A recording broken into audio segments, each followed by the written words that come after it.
Welcome to the Busy Beavers Club, your go-to podcast for a better life. We cover your health, your physical fitness, your mindset fitness, and your financial fitness, helping you stay sharp and succeed.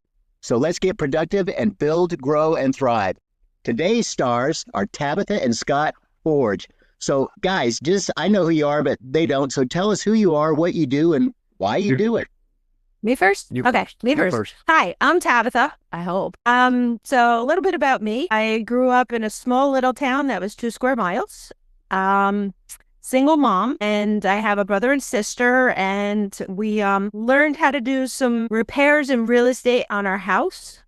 I've gone through a vocational technical high school, so I have a little background in commercial arts, graphic arts, horticulture, baking, auto mechanics, auto body, carpentry, fashion, and theater, and dance. Traveled with a dance company doing shows all around. Got into some trouble back in the day, early 80s, if you remember the 80s. I don't. And from there, recovered and started doing real estate. Skipped. Maybe I should, but got married, obviously. 2 children. See, those things happen, getting older here. 2 children that own their own business for 8 years. They do demolition and debris removal.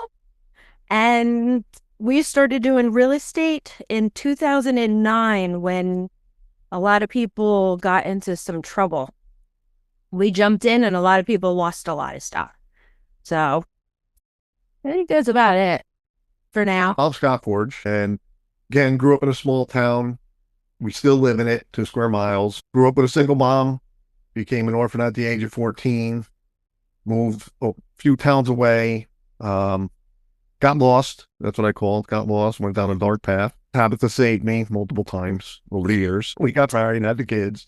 Didn't know what the hell we were doing, but moved and took everything to Florida, came back. I just worked 2 jobs, did what I had to do to put a roof over the head, food on the table for a lot of years. And then one day I just had an epiphany and said, life ain't about working for somebody else. Life is about living.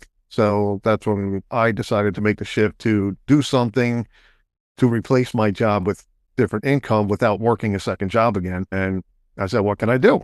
And I said, let's do real estate because we know how to fix homes, because over the years I'm good with my hands. That's what I was told too. My counselors, just do something with your hands. I had no guidance from anybody. So helping family and friends fix their homes and things for years, and then having experience in different construction areas throughout the years, I just said, hey, we'll just, like Tabatha said, 2008, we started looking. 2009, we got a first flip, did that.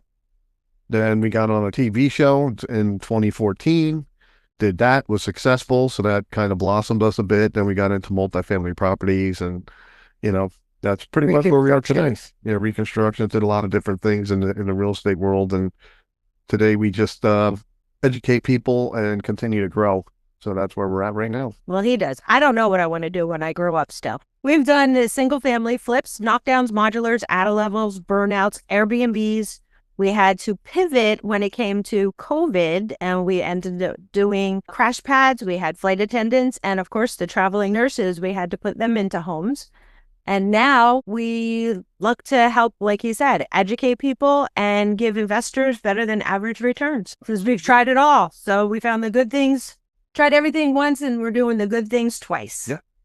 Right on. So since you tried it all, give us what's the defining moment in your guys' journey that basically changed everything for you? So first flip.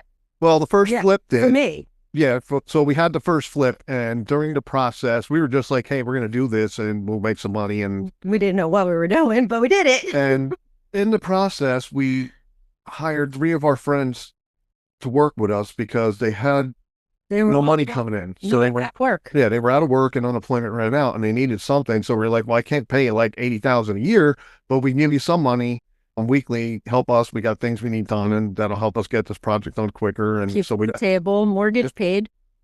So we did that, and near the end of the project, I had to tell them, like, look, I ran out of money. We can't keep you anymore, but I hope it helped. And they were like, it was great, dude. I got a job. They were like, I'm back to work in the union. This guy got, the one guy got into the union. My other friend, which I've known since high school, He got another position back in the union, and our other friend, he got a real good job with the HVAC company, I believe, or something else. But at least he went back to work, and we were like, hey, we need to figure out how to do this as a business to employ family and friends so they don't ever have to worry about working again. If they're out of work, we can always employ them. If they want to work for us, we'll be able to provide that. So that was the defining moment. And then, of course, the second one, which was the TV episode, which was really accountability for us. She was stressing it big time. She was like, oh, this is going to be bad. And I'm like, we're just going to get it done. Don't worry. And we did it. And everybody looked at it and was just like, wow, you guys know what you're doing. I'm like, I know. But I told you, trying to climb the tree. You wanted to.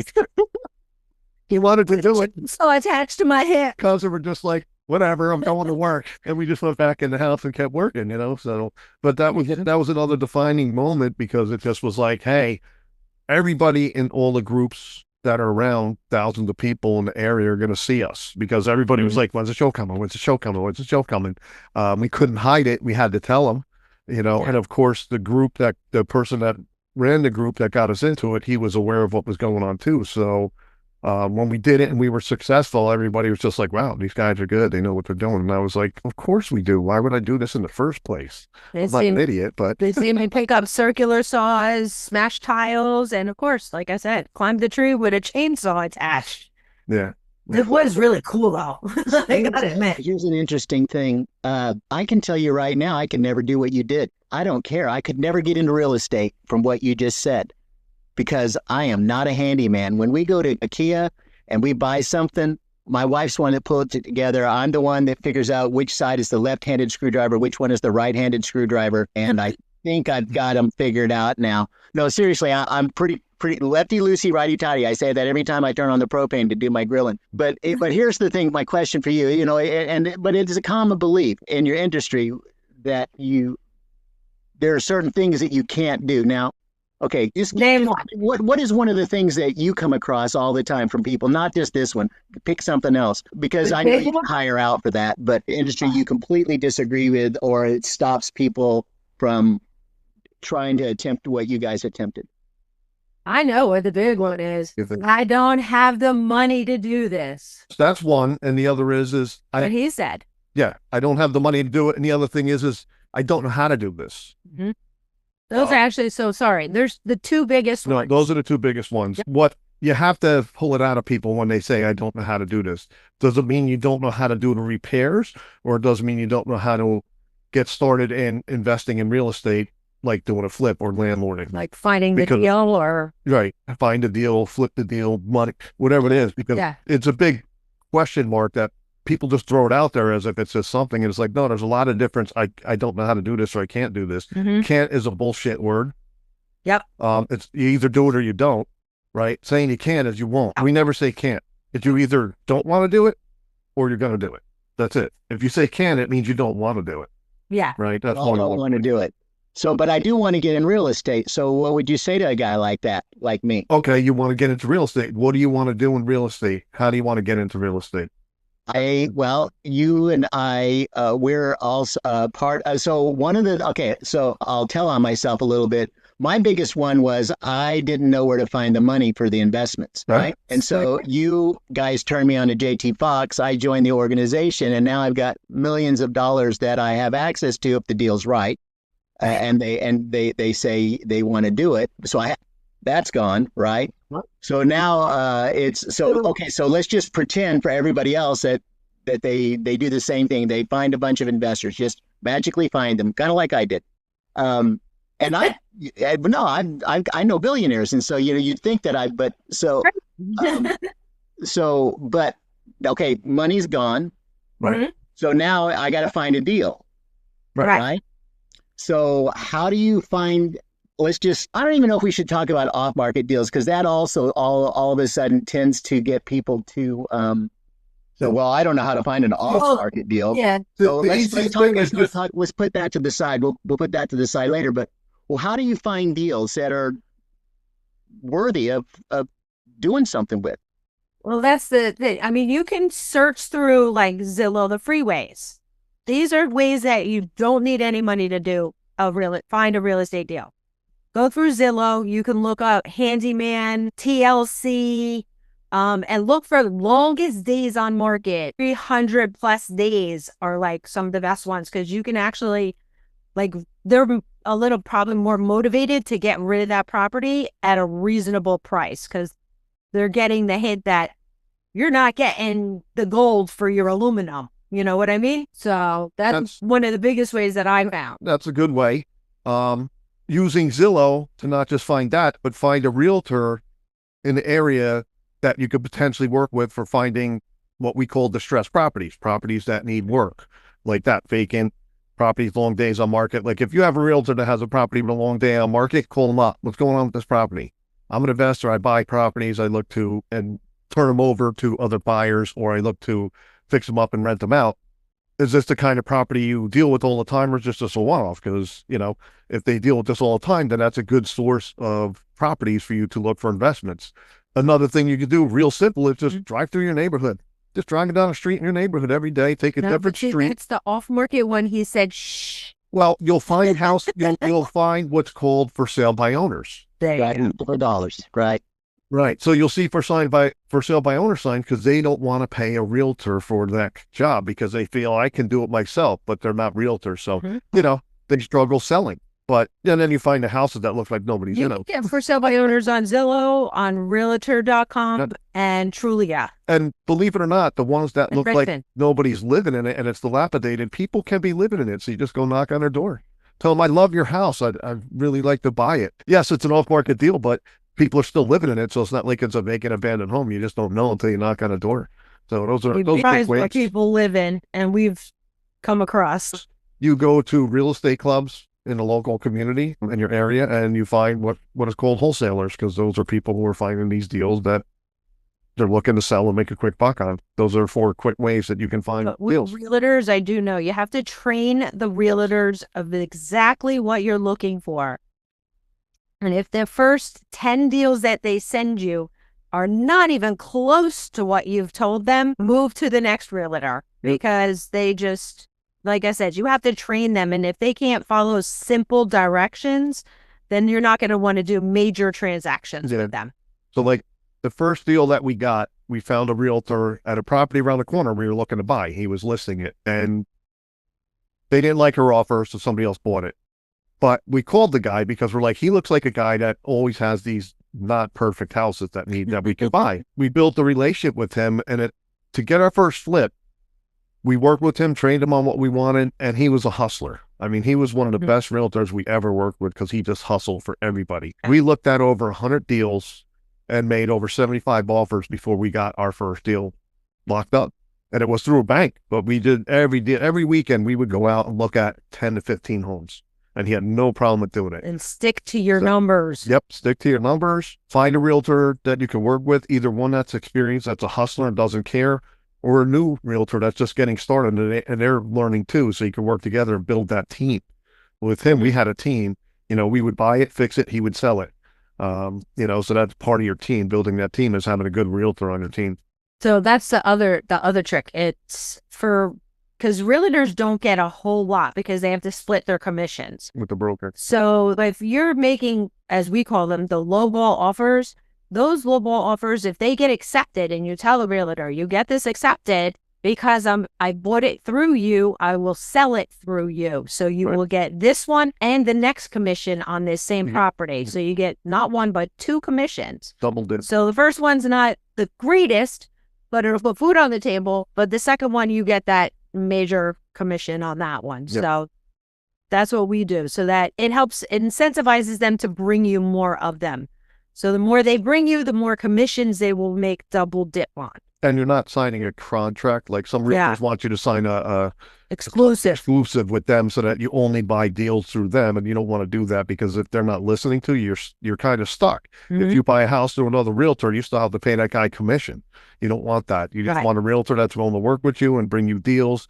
If somebody brings another deal, you don't want to be forced to pay that realtor, because even if it's an off-market deal, they're still telling you, you sign that exclusive, you got to give them a commission on that off-market deal. So we don't do that.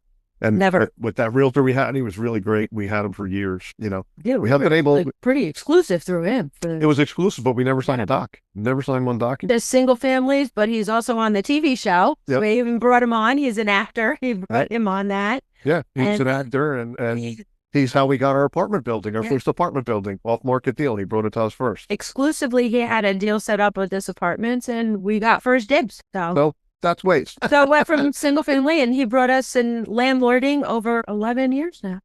Well, we've been landlording that for 11 years, but we went from the first flip to that property in a matter of 4 years. Yeah.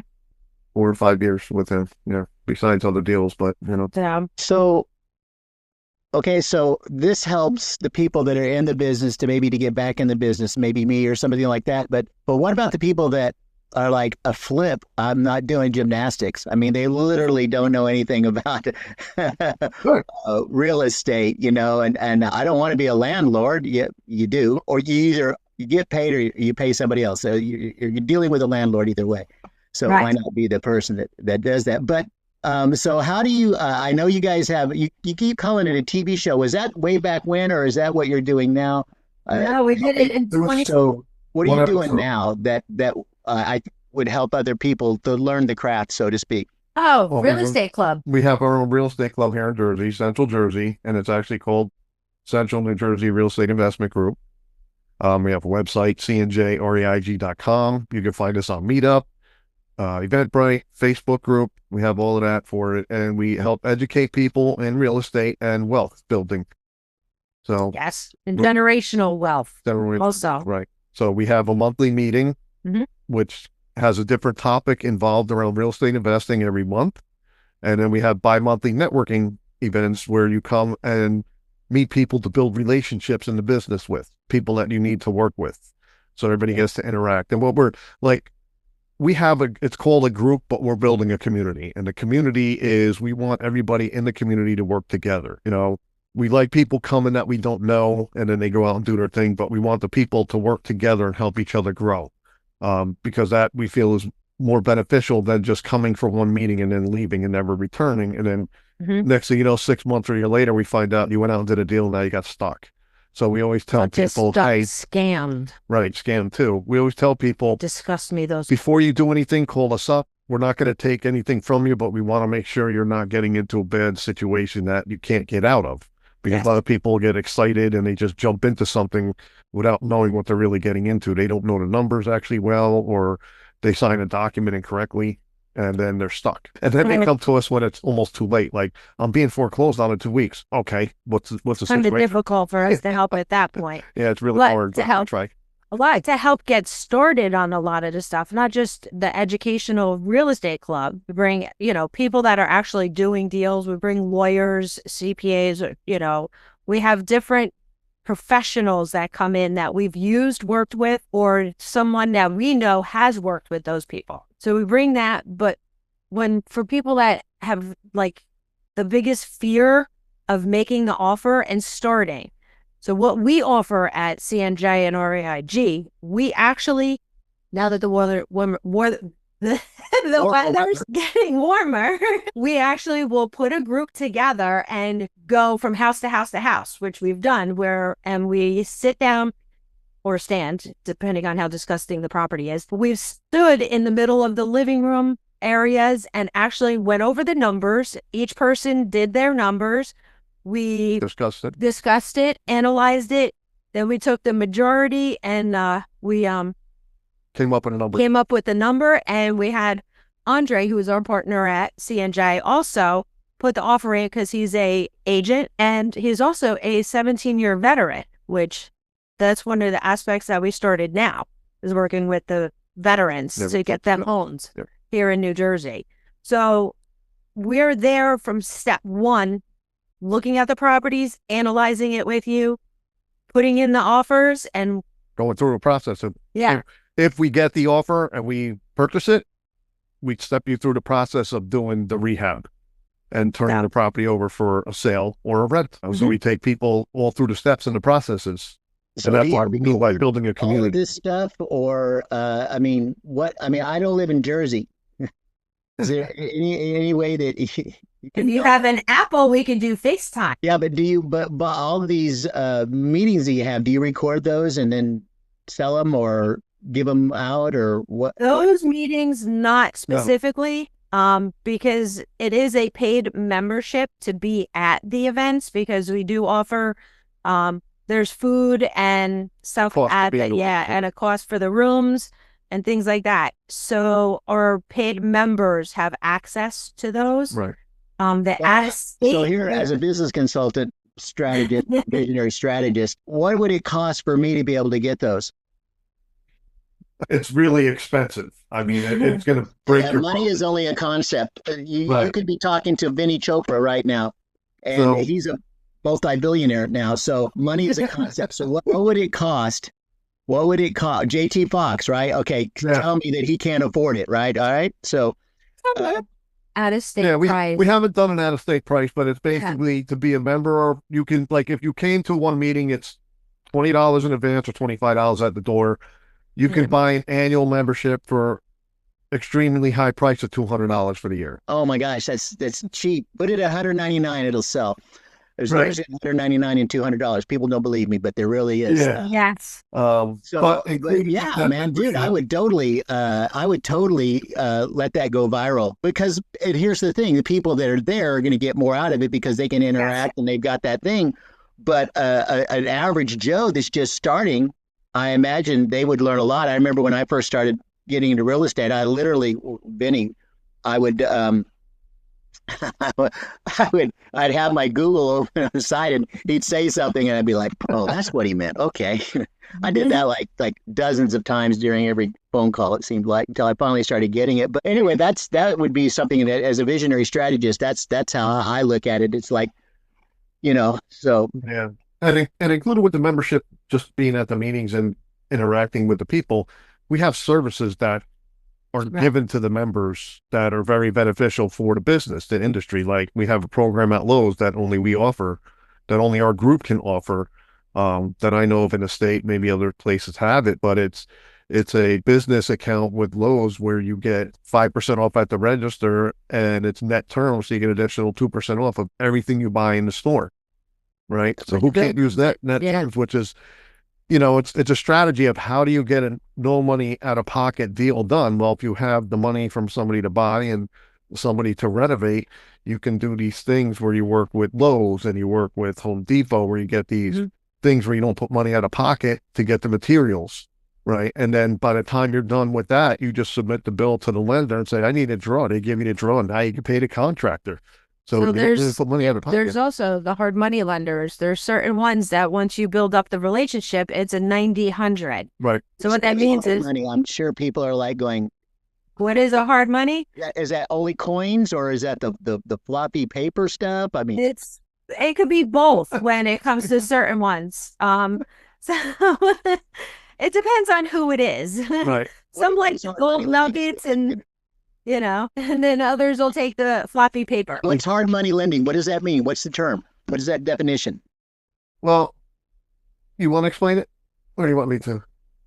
Hard money? Hard money, it's not easy, but it's not. So hard money is not easy it's easy for banking money. So it's not as hard as going to your local bank and trying to get a loan on a property that needs renovation work, right? But just as much paperwork. They're basically bridge loans, or what they call BRRRR loans, or what they call DSCR loans. So they don't require you to have construction loans. Yeah, they have construction loans. Okay, so it's basically just a loan. Yeah, it's a loan to get the project and get it done. So what they did is they gathered friends, family, and other investors that don't want nothing to do with picking up a hammer, but they want their money to work for them. So they put together a fund, and that fund they're in charge of is to make money. So if they don't make a certain amount of money to pay their investors interest, because then the money's not working, it's just sitting there. So they don't want it to go stale. They want it to move. Yep. So they lend it to people like us or you that's getting started. You want to do a project. That's where the hard money part comes in. They went out and they did the hard work to find investors that are looking to just, hey, here's the extra $100,000 that I got. Make it go to work for me. So that way it's called passive. So they just get a check all the time for doing nothing. Well, they worked for it to put it there in the first place, but now it's going to work for them. A little more in depth than that, but they have to get documents and everything else from like a regular size. It's a paperwork stuff. Yeah, it's the paperwork involved, but not as much as a bank. But that's what a hard money is. It's a fund. Right. They put the money together and lend it out. So earlier you talked about, looking for problems and going to houses and showing everybody and doing real deals that way so they get a real bit. So here's a question for you. What is the biggest failure that you guys did? But then how did you turn that around? Not maybe that didn't become successful, but what did that do to propel you to success, if at all? Wrong realtor. Yeah, the wrong realtor. We had a big project we were working on back in 2017. Big project. It was a burnout. We had to take off the second floor. And then it was just a shell, but we had to restructure the whole property. So we took it from 3,400 to 4,800 square feet. And we had to do some foundation work and fix some foundation work that was already there, reframing, restructuring, all kinds of work. And when we got done, we listed it with the wrong realtor. And biggest mistake. That's the biggest mistake. Yeah. He wasn't in that area, and we didn't vet him for his process of selling. He didn't like open houses. He didn't like brokers opens. He didn't do any of that successfully. And then he turned away offers without telling us. Isn't that illegal? It's totally illegal, but unless you have something recorded or on paper right. saying that the realtor actually told this, because we had it sold twice. We happened to be at the property, and there was people that came buying it with their family. 4 times we talked with them, and they even asked us about redoing the room that was above the garage, getting it permitted to put a family thing and getting a hole so they could come into the house part so they can move in and have the in-law suite. And we were like, absolutely. As soon as we close, we can have the contractors come back, our architect, and we could do the same thing there that we did here. Done. Yep. Well, he didn't hear anything. We're like, what's going on? Where'd they go? He said, well, 2 offers came in we were selling it at $725, and they came in at $680. He told them that we're not entertaining that. Yep. So we were just like, oh, wow, great. So this is part of our $6,000 a month mortgage payment. Yeah. So we had for you. Yeah. Us and major, because we had to get our investors out. Well, we got our investors out. That's what gave us that's what made us take a big hit, because we had to put money down on the loan to get our investors out and then make the $5,000 a month. So 3 things you look for a good realtor, or the 3 things you look for a bad realtor. Or maybe there's 6 things, 3 good, 3 bad. I don't know. So I think we should cover that, because that right there will scare people enough to say, well, see, that's why I don't get in it. But now if you can give them the pros and cons of what you look for, the good and the bad, then maybe that would give them more peace of mind. So yeah. So what are or 4 or 2 or 1 or whatever? What are the things you look for a good realtor? And if that's not enough, what are the things you look for to make sure they're that you can tell they're a bad realtor? So one of the things I look for is a realtor that's in that market area, that knows that market area, that has a lot of not just houses listed, but closings. Any realtor can have 1,000 houses listed, but how many of them actually closed? See, that's the biggest mistake people make. They look at a realtor and say, he's got 300 homes listed. How many did he sell? Did any of them sell? What is he doing to sell them? And what is their marketing strategy to sell them? Like, did they just put it on the MLS? Do they just put signs up? Where are they marketing to for your property? Because you want it sold quickly, so you need it to be marketed in other areas, not just the MLS that the house happens to be in, because most people really don't stay within the county when they move. So you need to be making sure it's from like here in Jersey. If I have a house in Central Jersey, I really need to be marketing it. Yes, I put it in the county, but it really needs to be marketed in Upper New Jersey, North Jersey, and New York, and maybe Pennsylvania even, in those market areas, because people look to come south or east to get property. So you need to know that they're marketing it more than just a local listing service, and make sure that how they're marketing it, are they having an open house? Are they having signs up and not just in front of the house? Is it down the street? Is it around the neighborhood? How many closings do they have? And magazines that go nation. Now it's virtual, but it's in magazines. Like they have realtors magazines and things that they advertise in, and now it's virtual, but they still do it. And those are really good things. And do you actually mesh with that realtor? Do you communicate well? Do you have that rapport with them where you really feel comfortable working with them? If you don't feel comfortable working with them, don't do it, because you're just going to have headaches and problems. And like, even if it's a friendly conversation and everything you say, they're like, yeah, no, then it's like, don't do it, because they're never going to work for you. They're working for themselves and their broker. Their job is to work for you and get it sold, but you also have to have the common ground of, hey, I need this sold, but I wanted to make sure that it's, we get offers that are realistic. So make sure that you're at a realistic number. If the realtor's just going to, if the realtor doesn't tell you their opinion, they're not a good realtor, because they should tell you, if you know the house is worth, like I know values, but if I was just starting out, how would I know this is the actual value? I'm relying on their opinion. So if I say, I want it listed at 350, and the guy's like, no, it'll only list at 320. You're going to sell it at 320. Okay, what's your recommendation? That's what you should say. If you want to fight and say, I want it at 350, he should walk away.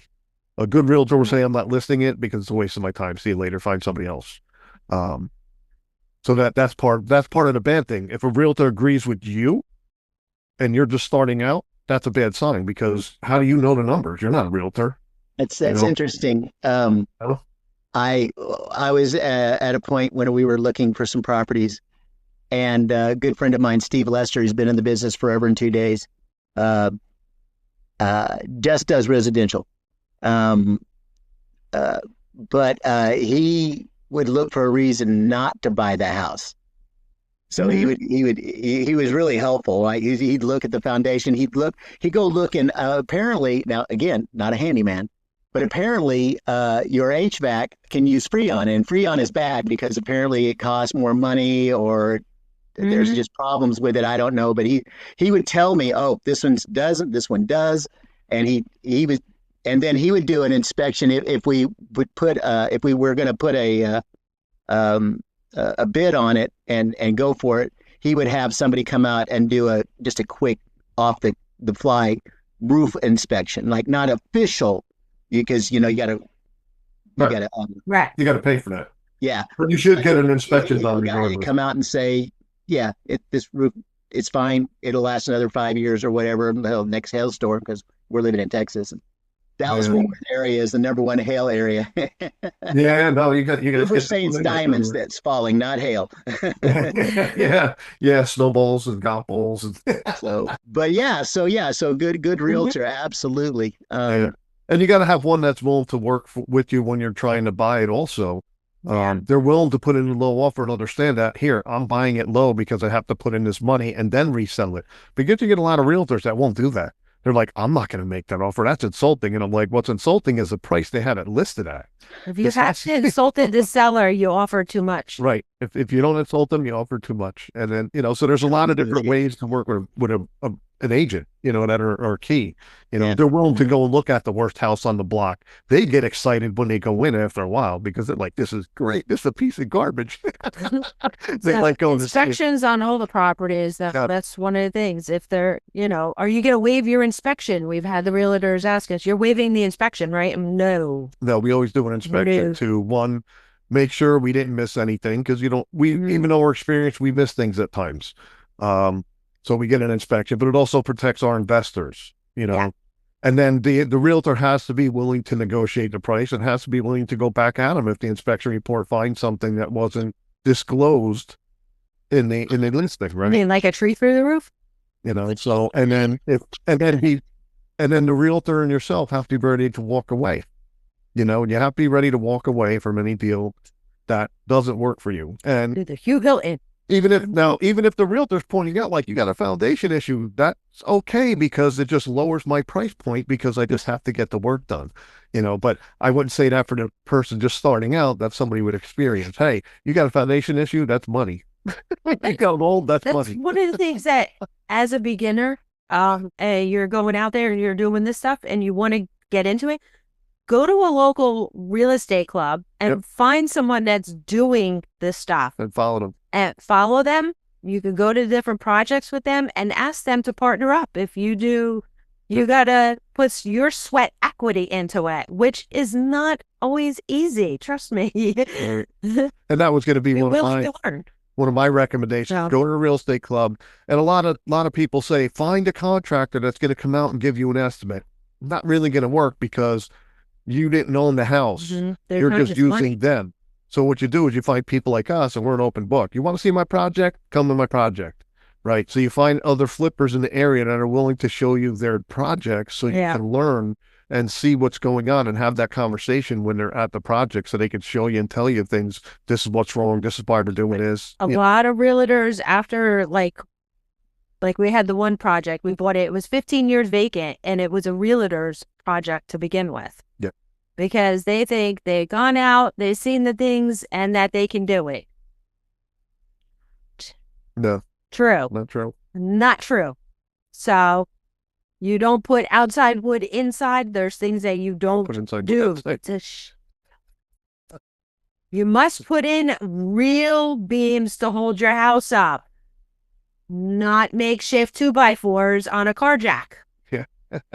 We've seen a lot of things. So that sounds like something I would do.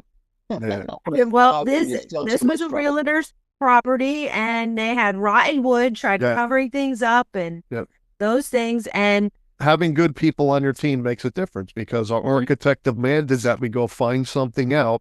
So when we were having the framer do work, I said, hey, do me a favor, just pull this piece of wood off. We got to show this to the architect because it was for the support columns and where the main beam of the house was at to make sure that the seam was over top of the column. And as soon as my framer got there, he said, listen, you got a problem. And he showed me. I said, to hell with it. I called the architect and said, we're putting LVL beams in. I'm not arguing with you anymore. Because I was like, hey, these are new beams. We shouldn't have to do it. He just said, then show me the seam. When the framer told me it's rotten, I said, okay, architect, we're putting LVL beams in. We're ripping it out. And he goes, what happened? I said, they're all rotten, and they covered it up. And the scary part with that is, if you're on the floor above and you got kids and they start jumping up and down, that whole floor could have collapsed down because the support columns. You're responsible, by the way. Even if it's a couple sales down, like say we sold the property this year and 10 years somebody else sold the property. And then the next person that bought it, that problem we knew was covered up from the beginning and they can track it back through the title and then we end up being held responsible for it. A lot of people don't realize that. Yeah, my daughter was renting one time and the attic caught fire. And fortunately, everybody got out and the firemen were there quick enough to put it out. But of course, a lot of damage. And what they found out was that the landlord did all of the electrical work, not coded. Not coded, not permits. So not coded, not permits, and I'm sure there was a hefty fine or something that went on there. But yeah, so be careful with that. So hey, we've come across a couple of properties that we know we don't cut corners. It wasn't even a handyman that put this together. We don't cut corners when it comes to electrical, plumbing, mechanical, structure. These are things that are the average person doesn't know. They won't understand how to fix it the right way. So we make sure we do that and give a quality product. I can cut corners on doors and trim and flooring and cabinets and stuff. Right. Drywall and stuff like that. Yeah, absolutely. Yeah, see, you just mentioned all the things that I didn't even think about. I was just thinking drywall. That's the only thing I thought of. Yeah, drywall. Yeah. No, so cutting corners on regular drywall in a house, buying maybe stuff that's on sale.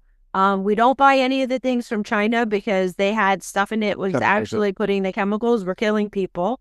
So drywall is not. You got to pay attention to which one you're getting. I thought it was on something safe there. And the other trick is it's not just a 5/8, but it's a double 5/8 you must have within a commercial. Not just is it commercial or multifamily? Multifamily. Multifamily, but commercial multifamily. 1 to 4 units. So if you got more than one units, the common walls have to be double 5/8 for an hour burn time. You want to make sure that the fire will stay within itself for 1 hour. And that's on both sides. So that everybody else can get out. Both sides of the wall. No, so OPL for me on that. Other people's labor. Okay. That's right. Yes. That's right. Our sheetrocker only uses 5/8, even in our single family house. So it gives it that extra sticker. Yeah. Longer burn time. So since we're reminiscing on some of this stuff, go back 10 years, 20, whatever you want.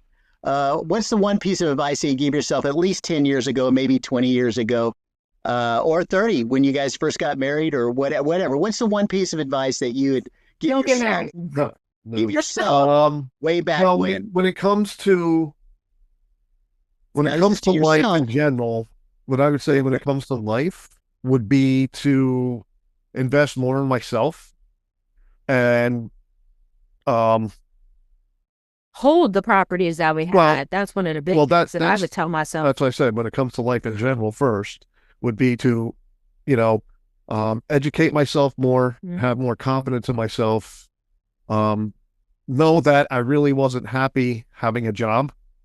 So I didn't have the right guidance, but, it was just having that ability to, back then the internet wasn't even around. So there was no internet. Can I take it something that I learned now and bring it back with me? Sure. Yeah. Something that you know now, something that your piece of advice, you go to your 18, 25, 35, right. Whatever. I think you're 37 right now. I would go to my 18 actually, no. Yeah, I would go to 18 and I would really love to have started the infinite banking system. Yeah. And learned how to get everything for the rest of my life for free. Yep. That would have been a great thing. Yeah. And it's not illegal. With real estate. So you just switched on everybody. So you might want to explain what infinite Well, that's the one thing I definitely, because I could use that to buy a lot of properties. Right. So that's educating yourself and knowing it's the guidance. It's like back then, who did I know? I got out of high school and was promised jobs in the unions. And then when I graduated, they're like, no. So I was like, great, what do I do? Had I thought about it and knew that I could flip homes right out of high school, that's what I would have started doing.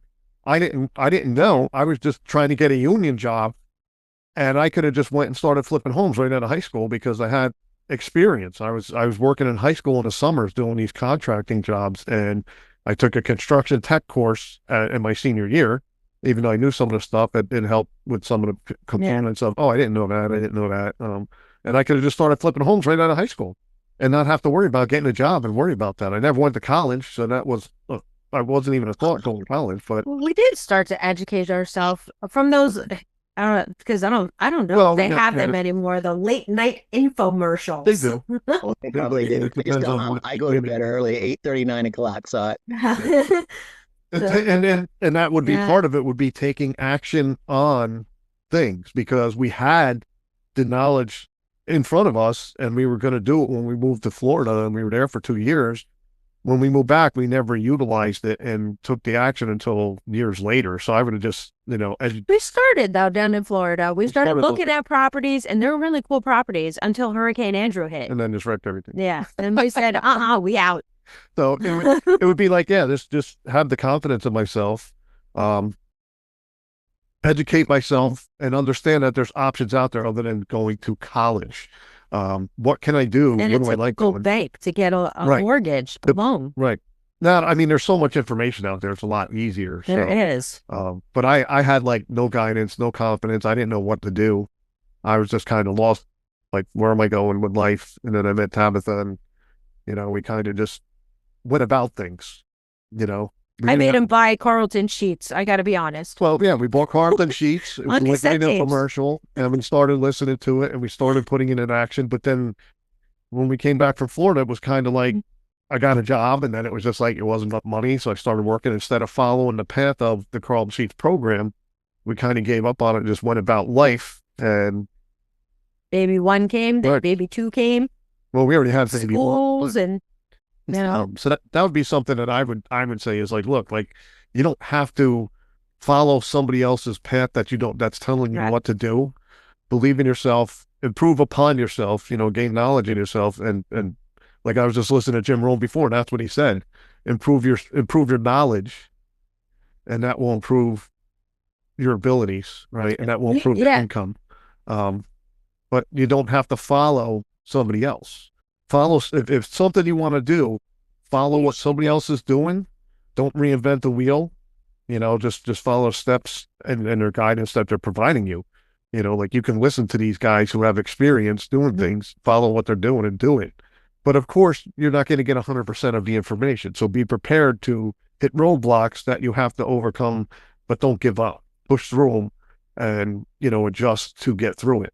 As Denzel Washington says, break through that glass. Yeah, because we've known over the years of going to all these seminars and training and everything else, you're going to get a lot of the information, but you're missing pieces. And there's always like, I'm missing something. Oh, yeah. Don't buy every $50,000 course on the face of the earth, okay? Oh my gosh. Go to your if you're in real estate, Google stuff out there. Yeah. There's Google stuff, there's podcasts, there's real so much estate clubs. Don't spend anything for expensive amounts of money. Buy Google materials. Don't do it. It's a waste of money. Yes. It really is. You spend a lot of money to talk like that. Yeah. This book right here, in my opinion,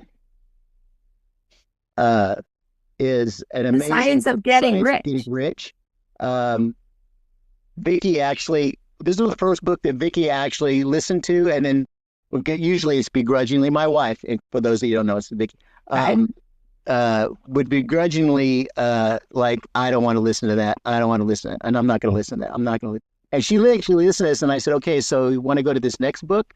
And she goes, well, we didn't get enough out of that. Like, let's listen to it again. So she's listened to it, twice. I've listened to it multiple times, and you guys. Well, you can get a book. You can get a lot of books. You can get a book in courses, but that's a great book.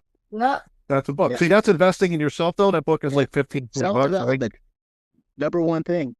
I think all of these up here. Don't go for a course that's going to cost you $20,000, $30,000, $40,000 from a guru, because you go to this event and he pumps you up and your heart's racing, you're all excited, and you buy this program and you go, now what? Because they're not going to give you the information. We see so many people do that, and then they spent all this money and they're still going, it's been 2 years since they bought it, 3 years, and they're like, I haven't done anything. I'm stuck. What do you mean? What do you mean you haven't done anything? Well, I got into this program or this course, and I haven't been able to get over that hurdle. You hit that roadblock. They didn't tell you 100% of the information they promised you. But some of it's your own mindset. Some of it is, but there's still some things that you have to know, and you hit a roadblock because you just don't know, and they don't tell you in that course that you bought. But that's why going to the real estate clubs, there's a lot of people at the real estate clubs that are more than happy to help share things. Yeah. Like, we had our real estate club, like he says, we're building generational wealth. We want to teach you from, how to do it all the way down, to pass it down, to keep the legacy going. We actually just had ours with our great uncle was the speaker. Yeah. Now, he's not a guru speaker or any of that. He never even thought he had anything to offer. He never spoke before. But I said, yeah, he never will again. But we got him up there, and he gave the little tips, the little tricks, little tidbits, little nuggets, as a lawyer, real estate flipper, landlord, entrepreneur, business owner, to pivoting to franchising to kiosks throughout the malls. Right. So he had so much to offer and didn't even know it. And he gave everything. And things in your contract. Members, we have different members that will do the same thing. That's, so find a good local real estate club and don't be afraid to ask questions. Yeah. Raise your hand. Don't sit there, because like they say, the stupidest question is the one that's never asked. Yep. Because, don't be embarrassed. Yeah. Don't ever be embarrassed. And if somebody laughs at you, say, ha! I'll be the one laughing in the end. Don't worry. Well, if people laugh at you, I can almost bet you somebody with experience is going to put them in their place. Well, because that happens all the time. I would just say that if you're in a room of 20 or more, or maybe even 10, 1 or 2 or 10, 20 or more, 2 to 3 for sure. If you ask a question, there's 2 or 3 people out there in a room of 20 that are like, yeah, thank God you asked a question. Yes, right? Yeah. Absolutely. Everybody always has that fear because they think somebody's going to make fun of them or laugh at them. Don't. Yeah. And that's the good news is if they do make fun of you and laugh at you, you know who not to talk to. So they've helped you. Oh, okay, I don't talk to that person. I'll talk to this person here. So exactly. But in our group, in our room, there's people there that are experienced and knowledgeable, and they'll turn around and tell that person, "Why are you laughing? Why are you laughing?" We don't laugh at If you don't know the answer, then you should tell them the answer. Don't laugh at it. We laugh with people, but not at people. Right. Like our Andre's so funny. When he did it the first time, we were laughing in hysterics. You come to our meeting and any question, you ask the questions. This is real estate anonymous time. Okay? Ask everything and anything because we can't help you if we don't know what you need to know. Right. Exactly. So, that's us. That's a good question. Here's a good question. What habit or mindset would you think that made the biggest shift or the biggest difference in your success?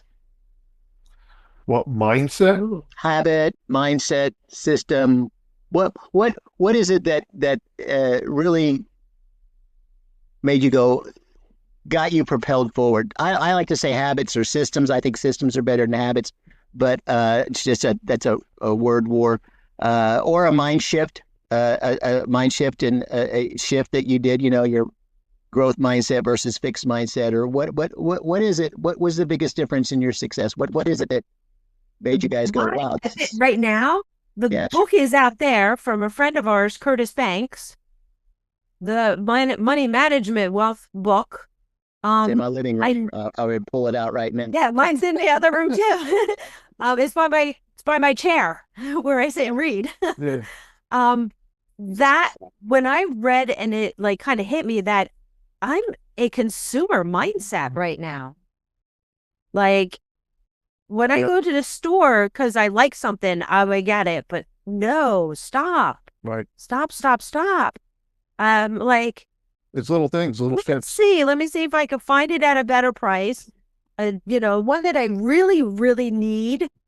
Not want. Wants are one thing, needs are another. And when I read that section in the book, that's when that mindset actually stopped me from purchasing things that I want, all the time, even if I can, just like that mindset, that shift changes it so that I kind of more money for me for later, like sacrificing now and a lot less to clean. Because it's like, oh, that's really cool. No, you know what? I don't need that right now.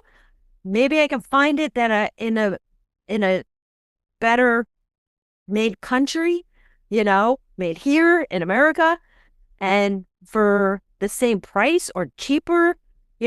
Stop the impulse buying. That's a consumer mindset. The impulse buying. Everything's made in China. No, it's not. Don't buy it right away. That's a consumer. You're consuming things. And I like, whoa. Yeah. I mean, for me, I think there's a couple things. The first thing was understanding that we're not all here to be slaves. And people think slavery ended back in the 1800s. No, it's active today. You working a job, you're a slave for somebody else. Understand that. Slavery has not ended. Okay. That's the first shift that I had. Understanding there's more to life than me working, dying 10 years after he retired and say, yeah, here's his tombstone. He was a great dad. He was a great husband and he worked hard. Great. That's a good life. So that was my first shift, understanding that there's more to life. Second was actually having systems, putting systems and components in place that make doing everything easier. Not having them up front, writing everything on paper wasn't working because I had paper all over the place. I'm still gathering my stuff. I'm taking my notes from years ago and I scan them into the computer because some of them are relevant to today and I have information on my watch. So that's another shift. What was the other shift that I was thinking about? Always being able to listen more. Always having to be able to listen more and speak less is a thing. I still work on that daily. I have to work on it all the time. I have to remind them of that daily. Right, because I'm not knowable, but I always want to speak something on my mind so I don't forget it. That's my problem. If I have like, ooh, I got to say that, I got to wait. There was something that was key that I wanted to say that I thought was for me anyway, was having the team, the people in place, following what other people were doing, and looking at the successful people. I want to be there. I want to have what that person has, right? And it requires the people and systems. So I had to do that and understand that I need systems and teammates and put my trust in other people, which is still hard because they still screw up. So I have to get over that. So, those are things, I read all the time, so I educate myself. So I think that's a big shift, is going from the type of reading I was doing to what I read now to help grow myself more than I don't read to learn about something in real estate. I read to enhance my personal development and growth. That's what I look at. As I increase my personal development and I adjust, then I can adapt and learn more in real estate, so, and then that was the key thing. How can I be of service to others? My mom always raised me to help others whenever possible, because who are you to not be able to help somebody that needs help? Maybe they can't do it physically, maybe they can't do it financially, maybe they're mentally not there. So it was always look out for other people. So I took that in this life and said, how can I be of service to somebody that's higher than me? How can I help somebody has more money, has more experience, has more knowledge than me? And I take that, I say, if I can help them, I know I can help somebody that's learning and growing. So that's my first step. And I treat everybody the same way. There's a lot of places you'll go where they won't look at you if you're not experienced, successful, knowledgeable. They just brush you off. And I don't treat people that way. I treat people the same way. I meet you, I talk to you, I learn about you, and then figure out how I can help you, and then point you in the direction where you need the help that you're looking for, whether it's for me or somebody else. So that's a big shift there, being of service to other people. We'll talk to the cooks, the waiters, the waitresses. We'll let them know. My other thing is when meeting the different people that we've met, and like he says, the mind shift, consuming to putting things for later on, not realizing that, the money might not be there later, the job might not be there later, but putting a generational wealth into place now, doing a little bit of sacrifices now, and teaching people what we've learned and people that we've come across, and educating them the way we're not inventing anything. We're just transporting the information from one area to the other and giving it to the people, because like he said, not everybody is wealthy, but the wealthy will teach the wealthy, but nobody's teaching the other ones. Like Warren Buffett says, if you do what the wealthy are doing, you wouldn't be poor anymore. So we're want to build people and show them that you can be just as wealthy. You just have to learn, like I said, don't be a consumer, and you have to sacrifice now to have the wealth later. Right. So if you learn and do what the people are doing and you start now, in a few years, you'll have what they have. So you can start with real estate is one of the biggest things to build wealth with. You don't have to have money to do it. The project that we talked about that we did on TV, it was literally one $15,000 credit card at the end of the project, because we had a few more things that we had to finish up. That's all we had, because we had the credit back then and we had a $15,000 credit card to use. Everything else was private lenders. Somebody gave us, we met people, built up the relationship, and they loaned us the money, and we did the flip, and we made a chunk of change, literally, with one credit card. That's how we did that whole project. Right. We bought it for $191 and sold it for $345. And that, you just said the other thing is the relationships. That's building relationships was a big shift. It, because everybody focuses on, I need money, I need this, I need that. No, I want relationships and connection, right. Community. Understanding that you need to build a relationship with people, because it's not about the money. It's not about the real estate. It's not about any of that. That all comes from the relationship building. It all comes from servicing of other people and helping other people. Everybody wants things now. Of course, I want it now too. But I've learned over the years that what I said. If I just do what I'm supposed to do, and that's help other people however I can and build relationships with people where we can help each other, things come, things happen. shifts happen for everybody. And so that was a big aha moment to me a few years back, Right. you know. Talking to people, connecting people, like you said, the relationships. We just did that. But how do we help people? We always help people. OMG. You know, like now. Well, interestingly enough, you brought up Curtis Banks, our friend Curtis Banks, who you've known longer than I have, but he lives closer to me, so I could see him more. Yes, I know. I know, that's not fair. A smart guy. And he did write the book, forget the name of the book, but Money Management. Yeah, Money Management. And that was a micro victory for me, because when I do my strategist with people, I talk about, their budget, the B word, right? Everybody's like, budget, but he said to stop saying that and start saying money management. And if you think about it, it makes sense, because how do you manage your money, right? When you budget, you're taking away is what you think you're doing. You're not. Right. You're taking away. But when you say money management, you're actually you're moving forward with your money. So it's more of a forward motion thing, whereas a budget has that negative connotation. Money management is like, and then you've got to be honest with yourself. I mean, did I really need to spend money on that? No, I don't. So anyway, that's the mindset. Give Curtis Banks all the street cred on that.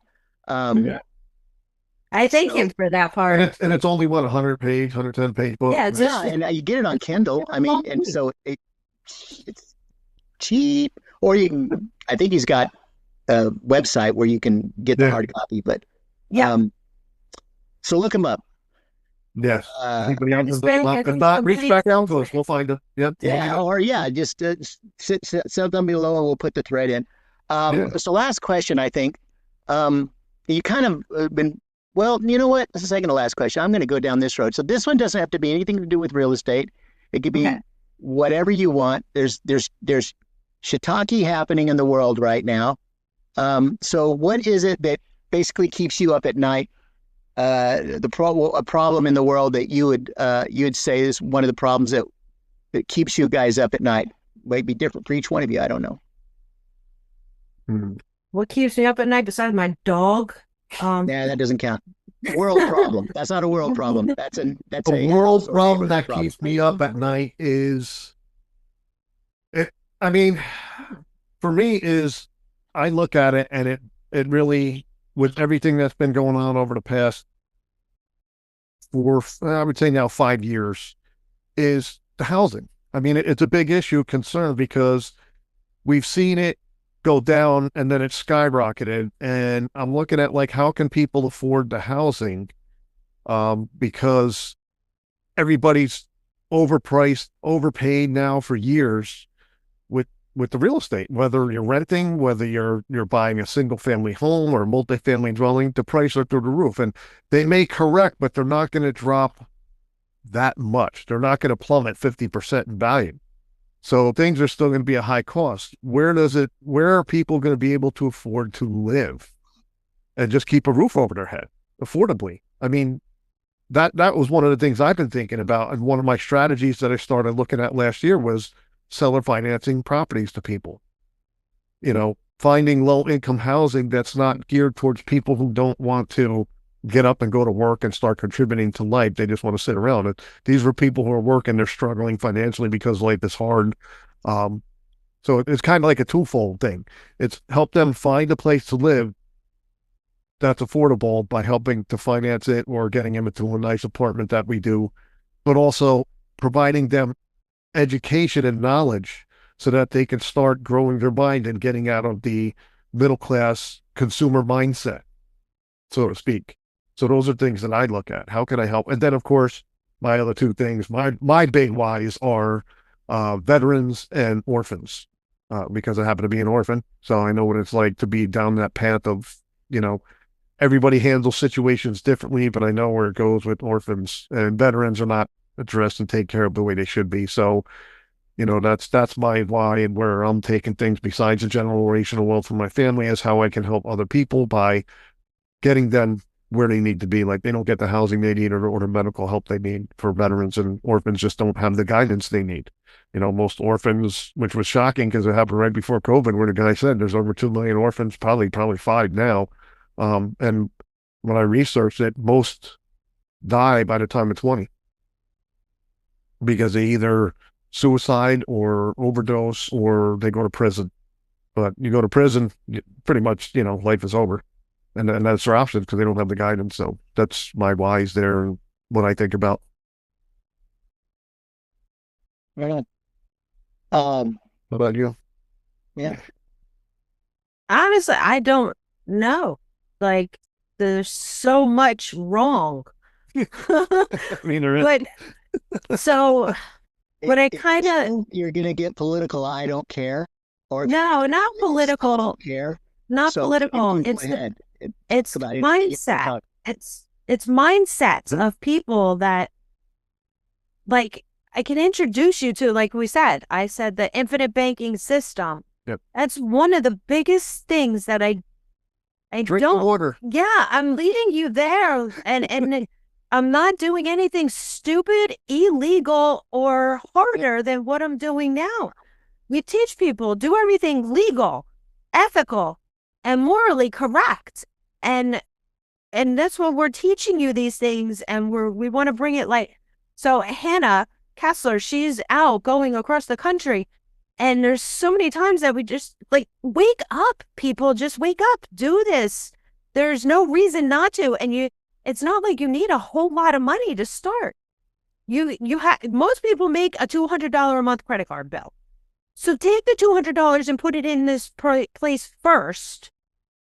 And then you can make your payments and we can show you how you can end up becoming a self-made millionaire in a few years if you just do what others are doing. Right. And that's why, like, all the different books, as you see, there's so many different books, Millionaire Mindsets, Hobby Millionaires, Jimmy Keys. We've met all these people that, Robert Sheeman, why is that idiot rich? Not, so drink the Kool-Aid we're showing you. It's so pointless. A lot of these books, you just pick up the book or just listen to the podcast. Listen to the book as you're driving, audibles, and just like wake up and start to help yourselves change the mindsets. That's the biggest thing. Like, it drives me nuts when somebody's like, "Oh, I'm on Section 8." Oh, why? Why? It's free, but where'd you go on vacation last year? It's not even. It's just that like every day, Take the Section 8 money that they give you for the groceries and put a policy in to start to become your own billionaire. Right. I mean, there's so much. It just and that's the mindset of people is what keeps me up, because I just like, what are different words? How can I say this to you in a different way so that you can see that you can do what others are doing? Yep. It's not that hard. Just like, and that's where the guidance comes in for me. It's just, please wake up and stop being sheeples. Don't keep following other people like that aren't better than you doing things that you want to do. Those are the ones you want to follow. Right. You want to go on a yacht. Well, do what the person that owns the yacht is doing. Yeah. You want to go on a Grand Island hotel vacation. Well, do what they're doing to get there. How do Hugh Hilton do it? It just meet people, change your mind, do something different, step out of your comfort zone. It's hard for the average person because they just have the average mindset and they don't have the guidance. That's just what keeps me up. It bothers me. Yeah, the other generation just went to work, did their thing, and that's what they teach their kids. You got to work hard and you got to do this, and it's true. It's just in the DNA, really. I mean, hey, this is my thing. What you even know all this now? You have your own. But it's true what I'm saying. I listen to what you're saying, and I just look at people all the time, and I'm just like. And like he said, though, helping the veterans, we couldn't do what we do if it wasn't for you guys. So we give a big shout out and a salute to every veteran that's out there. Yep. And we will do whatever. If you need something and we can help you, ask us. Find Andre Logan. He is helping the veterans. He is a 17-year veteran, and we're here. Right on. All right. So you brought it up way earlier in the show. So I'm going to, we'll end it with this. So you can call it a legacy that you want to leave behind. But what is it? And what would you like written on your tombstone? And how can we help you make that legacy happen? But about 3 questions there. So just what's the legacy you want to leave behind, and then we'll figure out how to put it on the tombstone. The legacy that I want to leave behind would be how to change your mindset and grow with things you want to do, not what you have to do. We want you to be able to be happy when you get up in the morning, that you're going to, whether it's help someone, smash and trash an entire house, or meet and greet people at the door of a restaurant. We want our legacy, whatever makes you happy. Our legacy is that, that we're going to be able to leave something so that you have that income to be able to make that choice.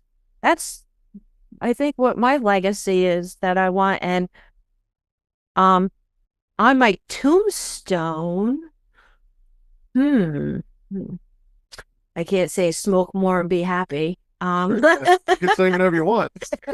Yeah, you're dead. Nobody. It's legal. It's no fun now.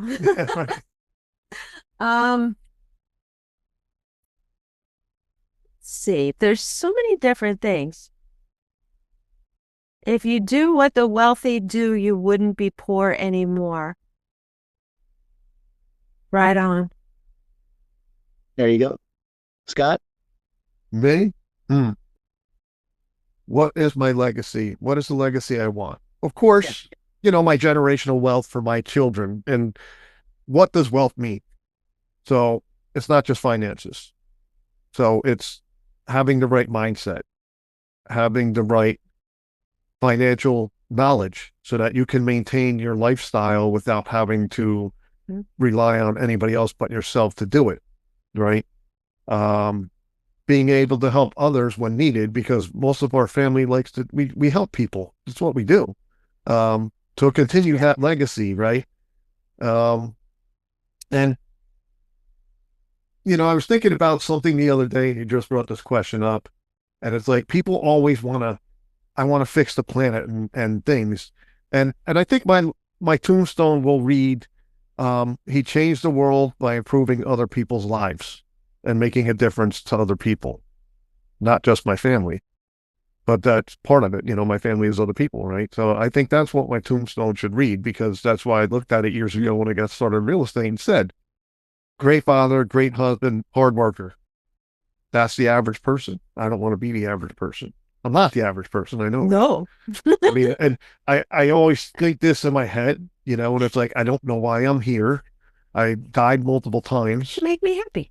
And I know I did, because I bled out and I ripped my face off, and I don't know how bad my brain is damaged from the physical pain I caused and damage I've done. But I know, back in the day when I was going down that dark path, I did things, and I just don't. I always said, why am I here? But I know why I'm here, and that's to what I just said, to help other people improve their lives, and that's where my footprint's going to be. How did I do it? By helping the veterans, by helping orphans, by helping the average person understand that there's more to life than just working a job, and get over the fear. Get over the fear of, what if this happens, and what if that happens? Great. Well, what if everything came true that you're working towards? What if? Because they don't look at that. They just look at, what if this goes wrong? What if it all happens the right way? Right? The fear of success. Fear of success is what causes people, in my opinion, to fail and to stumble, because then all their friends are going to look down on them because they were successful and their friends aren't. And my thing is, I don't have a childhood friend, so I don't have that. So I don't have to look at that and say, this is. You get mine. I mean, I have some people that have told us, like, you guys are on a different level than us, but they don't want to join us. I don't know why. They're just happy being where they are. And that's the main thing. If you're happy where you're at, that's great. But always prepare yourself for when you're 60 and 70 years old. When a storm comes. Yep. And that doesn't just mean the weather. Nope. Right on. The rich or the poor say, they look at something and say, I can't afford that. And the rich say, how can I afford that? Right. The mindset. Different mindset, right? Yeah. So, and make your money work for you. Yeah. You work hard for it, make it work for you. So, and like I says, real estate is one of the biggest things that builds wealth. Well, make it work for you. Yeah. Sacrifice Real your estate can Millionaires and billionaires started in real estate, so it's a pretty good odd there. Yeah. All right, I appreciate you guys being on the Busy Beavers Club podcast, and great time. We'll have some fun. If you don't have a charity, this is an awesome charity. Go look them up.